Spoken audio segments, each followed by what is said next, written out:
നമസ്കാരം. പ്രധാനപ്പെട്ട ലോക വാർത്തകളുമായി ലോകം പോയ വാരത്തിലേക്ക് സ്വാഗതം. പ്രചാരണ പരിപാടിക്കിടെ വെടിയേറ്റ് ചികിത്സയിൽ കഴിയുന്ന കൊളംബിയൻ പ്രസിഡന്റ് സ്ഥാനാർത്ഥി മിഗ്വേൽ ഉറുബെ ടർബയുടെ നില അതീവ ഗുരുതരമായി തുടരുകയാണ്. ശനിയാഴ്ച ബൊഗോട്ടയിലെ ഒരു പാർക്കിൽ നടന്ന പ്രചാരണ പരിപാടിക്കിടെ 3 തവണയാണ് അദ്ദേഹത്തിന് വെടിയേറ്റത്. തലയിലാണ് 2 വെടിയേറ്റത്. ഗുരുതരമായി പരിക്കേറ്റ അദ്ദേഹം ചികിത്സയിലാണ്.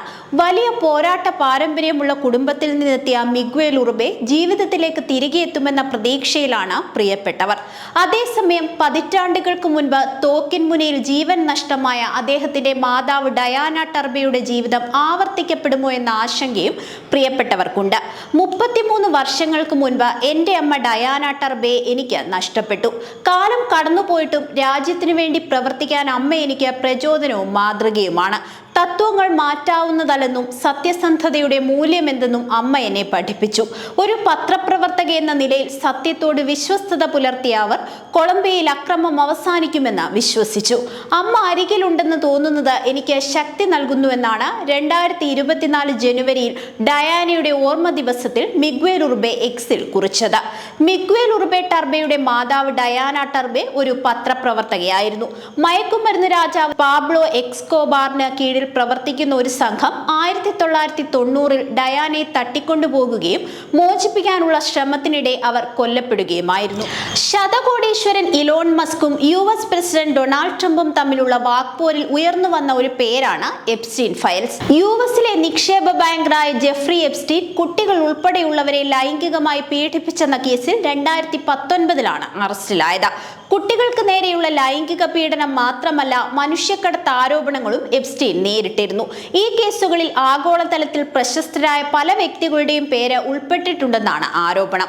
ട്രംപ് ഉൾപ്പെടെ പലരും എപ്സ്റ്റീനുമായി ആഴത്തിൽ ബന്ധമുണ്ടെന്ന് വെളിപ്പെടുത്തിയിട്ടുണ്ട്. എന്നാൽ കേസ് വന്നതിന് പിന്നാലെ അത്ര പരിചയമുള്ള ബന്ധമല്ല എന്ന വിശദീകരണമാണ് ട്രംപ് നൽകിയത്. ജയിലിൽ കഴിയുന്നതിനിടെ എപ്സ്റ്റീൻ ജീവൻ ഒടുക്കുകയും ചെയ്തു. അന്വേഷണത്തിൽ എപ്സ്റ്റീൻ 36 പെൺകുട്ടികളെ പീഡിപ്പിച്ചുവെന്ന് കണ്ടെത്തി. 14 വയസ്സുകാർ വരെ കുറ്റകൃത്യത്തിൽ ഉൾപ്പെട്ടിരുന്നുവെന്നാണ് വിവരം. കുറ്റക്കാരനെന്ന് കണ്ടെത്തി 2008-ൽ ഫ്ലോറിഡ കോടതി എപ്സ്റ്റീനെ ശിക്ഷിച്ചു. 13 മാസങ്ങൾക്കു ശേഷം എപ്സ്റ്റീൻ വർക്ക് റിലീസിന്റെ ഭാഗമായി പുറത്തിറങ്ങി. ഫ്ലോറിഡയിലേക്കും ന്യൂയോർക്കിലേക്കും പ്രായപൂർത്തിയാകാത്ത കുട്ടികളെ ലൈംഗിക വൃത്തിക്കും മനുഷ്യക്കടത്തിനുമായി എത്തിച്ചെന്ന കേസിൽ 2019 ജൂലൈ 6-ന് എപ്സ്റ്റീനെ വീണ്ടും അറസ്റ്റ് ചെയ്തു. ഓഗസ്റ്റ് 10-ന് ഇയാൾ ജയിലിൽ വെച്ച് മരിച്ചു.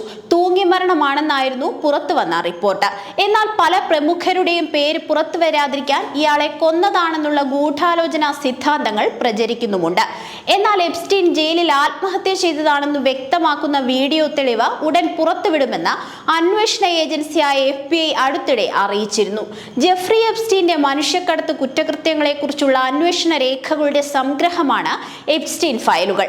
ആയിരക്കണക്കിന് പേജുകളുള്ള ഈ രേഖയിൽ കേസിനെ സംബന്ധിച്ച വിവരങ്ങളും കോണ്ടാക്ട് ബുക്കുകളും വീഡിയോ തെളിവുകളും ഉൾപ്പെടുന്നു.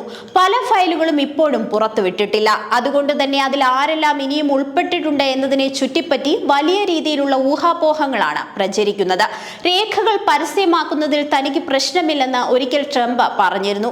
ട്രംപ് വൈറ്റ് ഹൗസിൽ അധികാരമേറ്റതിന് പിന്നാലെ US നീതിന്യായ വകുപ്പ് കേസുമായി ബന്ധപ്പെട്ട ചില ഫയലുകൾ പുറത്തുവിട്ടിരുന്നു.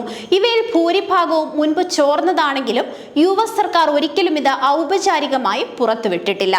ലോകം പോയ വാരത്തിലൂടെ വീണ്ടും കാണാം. നമസ്കാരം.